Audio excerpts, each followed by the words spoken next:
What's up everyone, this is Cher talking, welcome back to my channel. In today's video, I'll be making a full review of the Pink Tiger banner that brings Emilia dressed up as Pink Tiger, Urpina, now that Zero Wielding, and Azami, I'm your opponent. This is a wrestling banner with plenty of special effects. Pink Tiger Emilia is a farmer, Urpina is one as well, but can be more than that by inheritance, and Azami is more of a remembrance specialist. Okay, let's move on to our srstb.com to talk about the units. First of all, we have Pink Tiger. This is Emilia using martial arts, and this changes everything for the character. Up to this point, she was a gunner, relying on dexterity to do damage. Now, being a martial artist, she wants STR and agility, the status that she gets bonuses and even arrows. But martial artists don't use dexterity attribute at all. They usually have abysmal dexterity because they don't need. Now she actually does, because she can import gun skills. So they buffed her dexterity from JP that was only 80% and 80 close to her agility, so she can do good damage with guns as well. She is also a debuffer, and that's why she has 85% intelligence. See, she wanted to have high status in 4 different departments, and that's why her endurance and will suffer so much from that, with abysmal values of 55 and 51. Love and charisma barely matters for this build, so there's that. There's one thing that we need to discuss. She was a gunner, a character that relied on dexterity, and now, using STR and agility, she suffers. Let's compare this to Emperor, for example. Emperor has a spear style, as you can see here from the tops, and all the other styles are great swords, right? Well, all of these styles still relies on STR, and most of the styles will build up on STR and easily interchange between the skills. As example, we have 114% STR with Final Emperor, and that is top of his class. We can even just remove the name and check the highest STR in the game right now, and it's 116. See how close he is to the cap, even though he is an off-banner style. This is actually amazing. There will be different cases where we have characters with access to 2 weapons, like Monica will start using bows, but those have dexterity just like Happier's, so it will be easy to interchange his skills. Ria's Pink Tiger may do enough damage by having 101% buff, loses the arrows, loses the bonus, and you will have to craft, well, a martial arts weapon with agility on focus. The equipment will also be focusing on agility. You are losing something when doing this.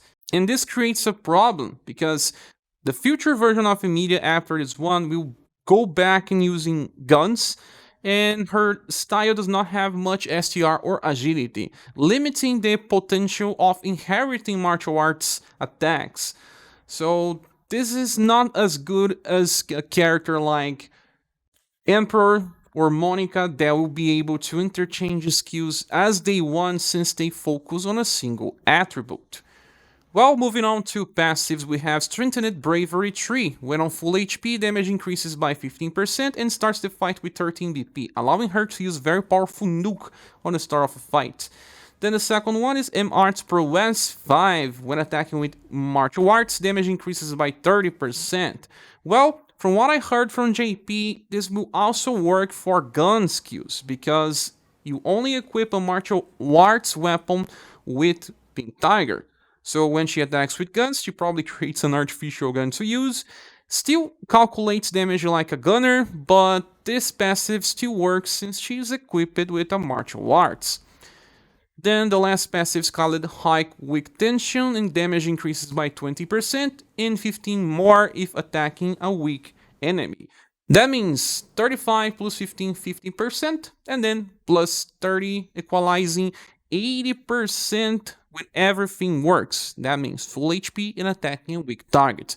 When you are farming, everything will work, because that's when you want to use Pink Tiger anyway. And she will be doing blunt damage with all of her attacks, easily hitting for weak targets. Will work well for Final Island, for farming, especially more if you have plenty of other gunner styles to inherit from. But let's talk about her own skills. The first one is called vertical rotation. For 0, that means 3.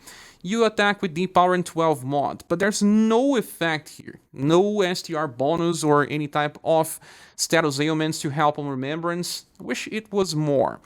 The second skill is Submission Plus. For 6 BP, you get an S-Power attack with 39 mod and has a chance to debuff STR by up to 20% on max value. This Submission Plus is amazing. 20% debuff, it's higher than the normal 15%. The damage itself is already strong, even if it didn't have the STR debuff. For the damage, it will be good. So this also allows any other submission user to amplify. And at least Pink Tiger has one of the highest intelligence to use this attack. Well, the last attack is called Scuffle. For 13 BP, you get a 4S attack with 82 mod, but just pure blunt damage. It shall do well, the last attack is called Scuffle. For 13 BP, you get a 4S attack with 82 mod. This is gonna do plenty of damage. Scuffle is something that you use on turn 1 when there's only one wave, or if you want to bring her on an event with 2 waves and she saves this attack for the second wave. But you need fast attackers to kill the first wave since she has very high agility and it will affect turn order. Well, when you talk about Scuffle, you can talk about other characters that do similar damage, like the newest doll. She can attack 2 times with Jet Ski attack, and it's 12 VP, and opens with blunt, effects with defense down, and then use Dark Bullet. The full damage will be pretty similar, and she helps the squad do more, so I prefer doll option than Emilia full damage. And she even gets to use the skill more often. She can be used in boss fight where, well, Emilia will suffer much more because of her status. Another one that we can compare is Leon. She beats Leon with Leon's anti-material shot followed up by Wind Chaser, but not by that much as you think.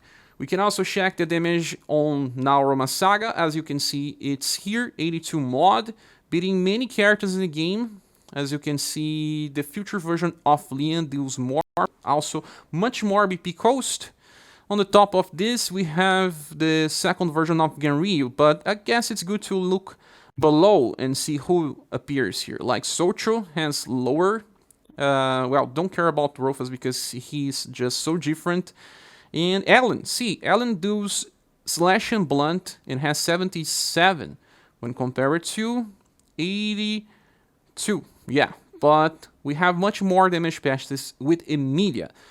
Although the utility of Emilia is just plain damage, that affects her performance a little, whereas Ellen has more, like she can stack bonuses for her STR to do more damage over long runs. Her skill number 1 also buffs STR, she can instant kill. See, that is a problem of Pink Tiger, being too simple, and many characters in the future will bring more to the table. She won't help you too much in Remembrance Battle, since she cannot survive for too long. And she won't help you too much as you think in Final Island, unless you do have access to the gun skill, since all of her attacks are single targets. Look, you either go with Scuffle or you can use Submission Plus 3 times in a row, but usually on Final Island you have plenty of enemies. You can also use her own rate, just increase Scuffle and use Submission Plus 3 times in a row. It will help if the enemy uses STR based attacks. Right now it's only 5 turns, so it's not bad to survive up to 5. She may help, but also many of the raid bosses have the 5 weakness, so it barely matters. Still, the damage won't be bad, and she only relies on full HP by 15% of her damage. She still gets 65. But I don't see that much utility looking on the future for Pink Tiger unless you do have many gun skills to inherit from. One interesting thing is that the Braid version has Random Shot and you can amplify that to Random Shot Plus, see Power 16 mod, and she can use this so many times in a row that it's actually good. There is also the Perfector version where you can inherit Dual Wield Wild Shot to use it 2 times in a row as well. In farming scenarios, we will do plenty of damage. Remember that this style of her only increases damage by 20, so a very big difference coming from 20 to 80%. Although there is more dexterity, the damage passives will just make it much better. Besides these attacks, I don't see much usage of anything else, since she doesn't bring utility, unless you really want to use Bolt Thrower to debuff agility or Electric Pierce as a roll attack. That may come into utility in the next Remembrance, but like I said, her sustain is just not good. She will just die easily. But maybe if you are using a very defensive formation and strategy, she can take some hits. And the last type of inheritance that you can get is, like I said, Bullet Dance, so that she uses this 2 times in a row. Or Ricochet Parade for a very big AoE damage, or Total Shot. That Total Shot is actually hard to use since she has submission in the front and only on manual. But Ricochet Parade will override submission, and she can use it at least for 1 wave setups. After that, she returns for single target damage, and it will not help her too much. Sadly, Pink Tiger still receives a double S grade in the tier list because of sheer power, but is a character that really does not help much in the future and can be easily skipped. Submission Plus appears in many different characters, and just full damage is not something that you desire too much when investing your gens. Well, Emilia has a future on JP. She gets another gun style, and this one is more of utility than anything else. She does have some cheap attacks, barrage, bullet, precision shooting, and the most important one is the third one that fuels the overdrive gauge of your team, helping out people like Mask that needs overdrive in order to heal.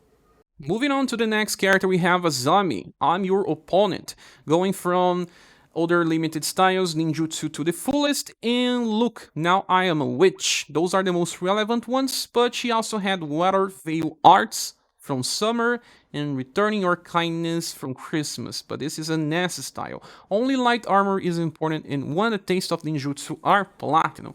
So many of her inheritance comes from limited style, and will work more if you have been collecting, just like with Emilia's case. Well, I will be comparing the status between the 3 last styles, and she beats almost everything save for the last 3 ones. STR goes from 91 up to 105 right now, and she got from 36 up to 61% endurance, much better. Dexterity does not matter, her agility was 100%, then 105, and it's now 114 on the top of the game. Her intelligence is 80%, beating all the other styles, since she's a debuffer in Ailments Inflictor. She loses will against the other styles, but not by that much. And Love and Charisma loses a lot by the Global Axis style. Now, other differences goes for the bonuses. She has double arrows for agility, but 1 arrow for intelligence and bonuses for this, because she wants to inflict status ailments and debuffs. She needs that. Her endurance and will are nothing too good, but she does have 1 damage reduction passive. She is going to survive much better than Pink Tiger against a boss fight, and she needs that. Moving on to passives, we have Shinobi Movement. On the start of a round, she increases her own STR and agility by 10%, and enter an evasion stance that lasts for 1 turn. Start of a round. Why do they do this with characters that are focused on boss fights, on remembrance? I don't understand. 10% increase in STR and agility really does not matter too much, because Martial Artists uses 2 styles, and then it doesn't equal as much increase like someone that gets 25% increase on the start of a round. It is just good because of the evasion stance. You're not taking any type of damage on that turn specifically. Now, we have the second one called Conviction. On the end of a turn, she gets 1 BP, so 4 BP per turn, and then starts the fight with 12. This allows her to use some very interesting inheritances and skills. Now, the last one is called High Protect Tension, increases damage by 20% and reduces all damage taken by 30. Yeah, this is what makes her survive in boss fights, and it's good. Many characters are getting this because damage is just increasing a lot. For skills, we have Quick Lariat. For 2 BP, we have a fast attack that grants morale down to the target. This is actually something that you start seeing more and more often, because bosses that remove debuffs and that removes your buffs can only be fight if you bring things like this. Morale down cannot be removed by the boss. So by being fast, it will last for 1 turn, and you can reapply, and the boss will do 15% less damage. We have characters like Rock Bouquet with Marine Ball, Melissa, they can also do that. Even Eagle Maul has something different that is even better, that stacks. Because of the damage that it comes from, D with 14 mod, it's actually not bad. Now the second skill is called Ninjutsu Poison Mist. It's a column attack that deals only blunt damage and also inflicts two status elements, Poison and Darkness, with medium chances both. Her intelligence is not on the high ends, but will work in most scenarios unless it's a very hard challenge. But Poison is nice when applicable. It's pretty rare to use Poison in this game, besides War Tower. And then Darkness. Darkness actually decreases the accuracy of your enemy, but because the enemy can have more than 100% accuracy, Darkness sometimes will do nothing. Yeah, because it's column and has a power 35 mod, it's actually not bad. But then, how much damage she actually inflicts? She only has one damage passive, and this STR and agility buff that I said does not increase as much as you think. But she can attack 3 times. Does that fixes the low power? I don't think so. She is not clearing waves with that amount of power. We can talk about Katarina. She has a very defensive style with her second Global X, and she got Waterfall Blade. Plus, this also has similar power and double elements with 6 BP too. Of course, this is Slashing Cold, we cannot directly compare, but just so that you can see that the damage can be pretty different. Or someone like Soji, that can also get Waterfall Blade plus and use 3 times in a row as well. But these characters will do much more damage. I don't know why you are bringing Poison and Darkness in a column attack. I don't know when this will be applicable since I don't play JP. But she will need someone else to help clearing waves. In the last attacks called Finishing Hold A for 12 VP, you get a triple S attack with single target and 62 mod. By itself is not so special, could have been cheaper than 12 VP, but it does grant her morale up very large, increasing her damage by 40%. That is how you get more, because she only has 20, remember? And after the start of a round, she loses the Shinobi movement. So most of the time you get 60% damage increase, but to use what? Quick Lariat. Yes, after you start using Finishing Hold to grant yourself morale up, you can use Quick Lariat 4 times before you need to use Finishing Hold again. But she would not have enough. She actually has to use Quick Lariat 6 times to save enough BP to get back into Finishing Hold A. But should you do that? No, she's an utility character. It doesn't matter if she's doing too much damage. You want the morale down to be used every time so the damage from loss will reduce. Now, as a whole, I don't understand much about this Azami. She's trying to be something that is not impactful, and we even have another Poison Inflictor that uses martial arts. Besides Leonid, we have a very good one with Off-Banner Johan. With Shadowless Strike, we can inflict poison with high chance, and he even buffs his STR and intelligence. Has more intelligence than Azami as well. But single target, but how much do you need to poison columns? I don't understand. So that's why I don't see much value in Azami. Now we can talk about inheritance. There are some options here and there. From the Global Axis style, you can get Ninjutsu 1000 Blades. This is a full AoE attack with 8 BP coast. Also uses 2 LP, but does slash and pierce. Pretty interesting for a martial arts unit. And it's also fast, so pretty easy to use even when we are attacking enemies aligned in a row or in a column. She is going to last for a while. But remember that we only have 20% damage passives. We have characters with much more than that, like Alosis. They also do double element damage, and he can even beat Azami on this regard, but also needs BP manipulation and other stuff. Azami at least is easier to use. Another interesting inheritance comes from her either Christmas style or the summer one with submission, since you can now amplify to become submission plus. We saw this with Pink Tiger. She has higher intelligence to do so, and 20% STR debuff is actually good. And she can use this 3 times in a row too when applicable, but that requires a boss that don't have the 5 weakness, for example. Now, one last thing. In the future, we will be able to amplify Jolt Counter from her summer style into Jolt Counter Plus, a triple S attack that also evades and increases her own agility when counter-attacking. This is gonna be massive, but I don't know when this is going to reach global, because we don't need to use it on turn 1. Remember that she has full evasion on turn 1. You can just use something like normal attack or quick lariat and then import the skill, cascading counter. Do damage because in global it does damage before she enters the counter stance and then counter buffing agility. But I don't know, she may be better use it with the Global X style because, depending on the number of enemies, the Global X style recovers BP when landing an attack. So she may recover much more to be able to use more often.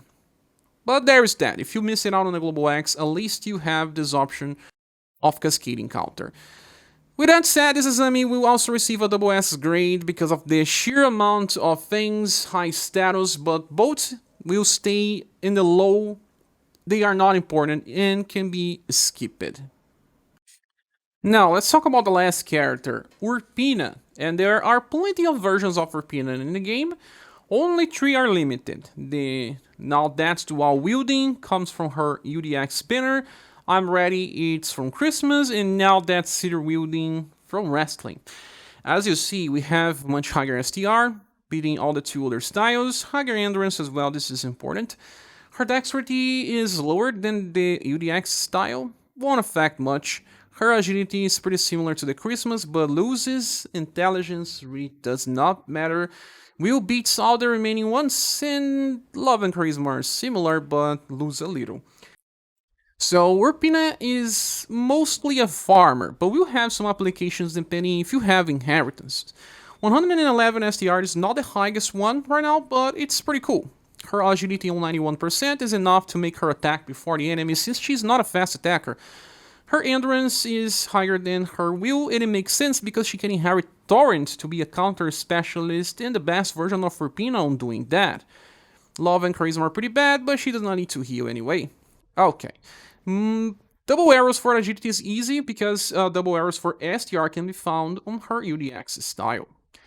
Moving on to the passives, the first one is called Fighting Energy STR. On the start of a turn, she has a 50% chance to buff her STR by 25% and also recovers her BP by 2 BP. I don't really like this too much. She is more of a farmer, so why have this? I believe that it works more if you want to use Torrent in a very specific boss fight because you can retry till you get this to trigger for more damage and more usages of Torrent. But when farming, you don't know when this is going to trigger, and this can even affect the turn order or cycling of her skills. Now, the second passive is called Heroine Power, and on the start of a turn, she grants herself an attack boost by 20% that only lasts for 1 turn, and this activates up to 3 times in battle. Will also recover 2 BP. Those 2 effects will only trigger 3 times in battle. So that's why she's mostly a farmer. She loses this. And the first passive is also RNG based. May help or may not trigger. Then the third one is called High Battle Tension. She gets 20% increase in damage and starts the fight with 11. She needed this for one specific build, and we'll talk about it in a few. First of all, skill Strike Slash is just 0 and brings Slash and Blunt, okay, and can inflict stun to help out with Kazinsi if you need. But besides that, you will probably not even use this when farming. Second one is called Nail Bat Rampage. It's a 7 VP AoE attack with B Power 21 mod. Well, we can compare this to Alosis. This time it's Slash and Blunt. Let's compare to Alosis so you can understand a little more about this. Alosis, true style, has Ground Trample. It's Pierce and Blunt, B in 21, right? Yes. And he will be relevant on the future even when the enemies are aligned in a column or in a row, just like Urpina, because we are getting into attacks that can be used at least 2 times in a row and do good damage. In the case of Urpina, she can even use it 3 times in a row. Why? Because, remember, she starts the fight with 11, gets into 17 by turn 3, and will have as much as a 21 by turn 3 when she uses Nail Bat Rampage for the 3rd time. She could solo if she has like a Remembrance Sword in some specific story stages, but besides that, she will need help most of the time, but she's pretty reliable. Double elements, Very strong damage, high STR, and high agility. Just needed to be changed just like Arthur was. Arthur was changed in Global, and his version of the first passive is much better. He was actually pretty similar to Urpina when released on JP. Now he buffs his STR by 15% and recovers 1 BP, but with a guarantee. The farming, it's much better. But besides, it is what it is. At least she can use a B-powered attack 3 times in a row. No one else can do this without turn manipulation, like, yes, Bertrand or Alosis, like we just said. Okay, so Neobat Rampage, a very good skill, but when does that actually beat the other characters that we have? Well, it's more about the double element. Because, look, Rick has also, you can just inherit from his welfare style, Mirage Blade Plus, that has even 22 mod, right?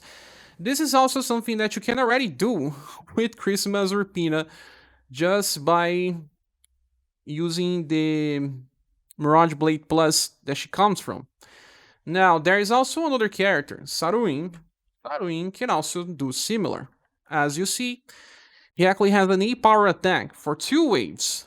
But if you need for 3 waves, the newest Urpina will beat them all. And she carries double elements if there are enemies that are only weak to slash, mix it up with enemies that are only weak to blunt. She's gonna rock. Especially when we are fighting against humans in events that are like Summer, like where we fight the same character that we use. They have usually slash or blunt or pierce resistance. In this scenario, she's going to be very useful. Now, the next attack is called Radical Foul Play. For 11 VP, we have Slash and Blunt damage with triple S and 68 mod. To be honest, well, this is not that good. The good part is also, again, being dual element. Look, we got something like Mega Trust Plus from, well, the newest version of Monica can do it. Let's go and check. She can amplify it from the normal style, Mega Trust. Look, we are getting to a point where triple S skills have around 60 power and only cost 8 VP. So, yeah, this seems to be a little too costly, right, with 11. Another bad thing about Radical Foul Play is that you cannot even use this again on turn 3 unless the fighting energy triggered at least once. You have 2 turns for this to trigger, so you can use Radical Foul Play again on turn 3.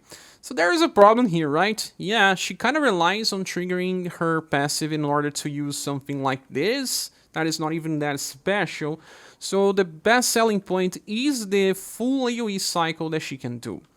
Now, for inheritance, the most important style is her UDX one, because she can inherit Cross Break and use this 2 times in a row, with a chance of using it 3 times in a row if you trigger her passive 2 times.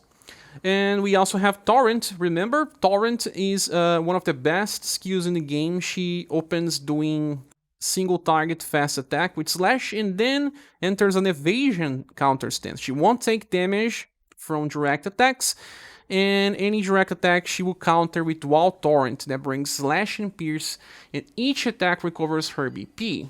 So by getting more BP on average on the start with heroine power, and then sometimes getting it more because of fighting energy, she is going to use torrent much more often than any of her other styles. And this can help in events where you are locked into using SaGa Scarlet Grace, for example. She usually is very helpful on those fights. I don't think that anything from her Christmas style will help too much. She cannot even use Holy Shining Sword on wave 1. Barrage Blade Plus makes no sense, and Sun Flash can be used by just so many other characters that barely matters. So if you skip it on the Christmas style and you do have the UDX Urpina, you can at least make the best out of this current one. The only bad thing is that this banner does not offer much value. If you like Urpina, and if you like the other characters Emilia and Azami, and you have been collecting them, going out for Urpina will make sense, since she still is considered, in my opinion, the best of the banner with inheritance. So she's going to be mid-grade double S tier in the tier list. And Urpina has yet another style on JP. This one is a debuffer with some good damage as well, and utility.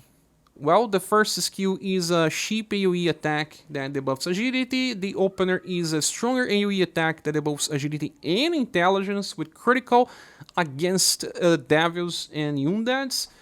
And the second skill is similar to Global X Rofa's skill tree, where she applies Morale down and Guard down that lasts for 2 turns, meaning that she can keep this going for as long as she wants, but that is only against one target. Now back to the banner image. Is this banner worth summoning for? In my honest opinion, not much. Not even for those that have the inheritance options, because only Urpina really scales off by benefit of inheritance. Pink Tiger is momentarily strong, but after that she falls off and won't see much usage. Azami is a strange style that, well, offers stuff that is extremely niche. So unless you love the characters and you have the inheritances, skipping is an option, especially since the next banner should be a Halloween with 4 styles and may get bigger buffs than these styles. Even if you think about summoning, I suggest you to wait 1 week. This banner only receives a bronze award and that's it. Sadly, you see much more value in the future. Thank you so much. But that is my opinion. What is yours? Please say here on the comment section. Thank you so much for watching this video. Please subscribe if you haven't. And if you want to support the channel, there are links in the description of the video. I hope to see you soon in the next one. Bye.